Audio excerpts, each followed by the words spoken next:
শরীয়তপুরে পারিবারিক কলহের জেরে স্বামীকে হত্যা করে মরদেহ টুকরো টুকরো করে ড্রামে ভরে রাখার অভিযোগ উঠেছে এক নারীর বিরুদ্ধে।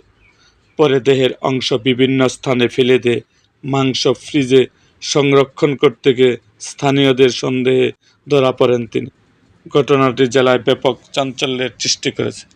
পুলিশ ও স্থানীয় সূত্রে জানা যায়, সদর উপজেলার চন্দ্রপুর এলাকায় ভাড়া বাসায় বসবাস করতেন মালয়েশিয়া প্রবাসী জিয়া সর্দার ও তার স্ত্রী আসমা আক্তার। প্রায় ৮ বছর আগে মোবাইল ফোনে পরিচয়ের মাধ্যমে তাদের বিয়ে হয়। উভয়েই এটি দ্বিতীয় বিয়ে ছিল। জানা গেছে, দীর্ঘদিন ধরে তাদের দাম্পত্য জীবনে কলহ চলছিল। সম্প্রতি সেই বিরোধ চরম আকার ধারণ করে। গত মঙ্গলবার রাতে স্বামী স্ত্রীর মধ্যে কথা কাটাকাটির এক পর্যায়ে আসমা আক্তার তার স্বামী জিয়া সর্দারের মাথায় লোহার রড দিয়ে আঘাত করেন। এতে ঘটনাস্থলেই তার মৃত্যু হয়।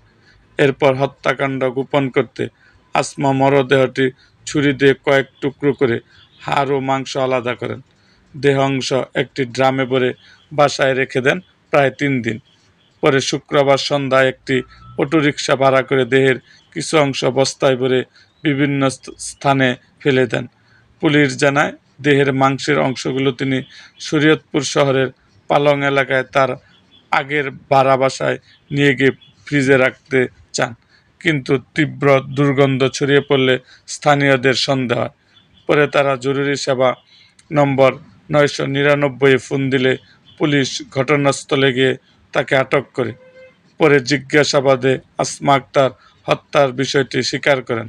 তার দেওয়া তথ্যের ভিত্তিতে রাত ৯:৩০টার দিকে সদর উপজেলার আটং বৃক্ষতলা এলাকা থেকে মরদেহের খণ্ডিত অংশ উদ্ধার করে পুলিশ। একই দিনে বিকালে নুরিয়া উপজেলার পদ্মা নদীর তীর থেকে ৪টি হাত পায়ের খণ্ডিত অংশ উদ্ধার করা হয়েছে। পুলিশের ধারণা এগুলো নিহত প্রবাসীর শরীরের অংশ। নিহতের আত্মীয় শাহাদাত হোসেন শাহেদ বলেন, আমার ভাই প্রবাসে থাকাকালে ওই নারীকে বিয়ে করেন। দেশে এসে আলাদা বাসায় থাকতেন। আমরা খবর পেয়ে এসে দেখি সত্যি তাকে নির্মমভাবে হত্যা করা হয়েছে। আমরা হত্যাকারীর দৃষ্টান্তমূলক শাস্তি চাই।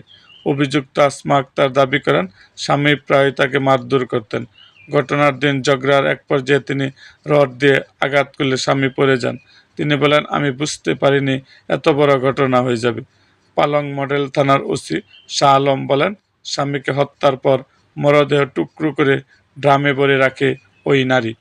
পরে দেহাংশ বিভিন্ন স্থানে ফেলে দেয়। স্থানীয়দের তথ্যের ভিত্তিতে তাকে আটক করা হয়। তার দেওয়া তথ্য অনুযায়ী মরদেহের বিভিন্ন অংশ উদ্ধার করা হয়েছে। তিনি আরও জানান, এ ঘটনায় অন্য কেউ জড়িত আছে কিনা তা খতিয়ে দেখা হচ্ছে এবং প্রয়োজনীয় আইনি ব্যবস্থা প্রক্রিয়াধীন রয়েছে। এরকম আরও ভিডিও পেতে এবং রাজনৈতিক অঙ্গনের নানা ঘটনা ও ইতিহাস জানতে আমাদের মুক্তাগাছার ইতিহাস মিডিয়া ইউটিউব চ্যানেলটিকে সাবস্ক্রাইব করুন এবং পাশে থাকা বেল আইকনটি বাজিয়ে দিন।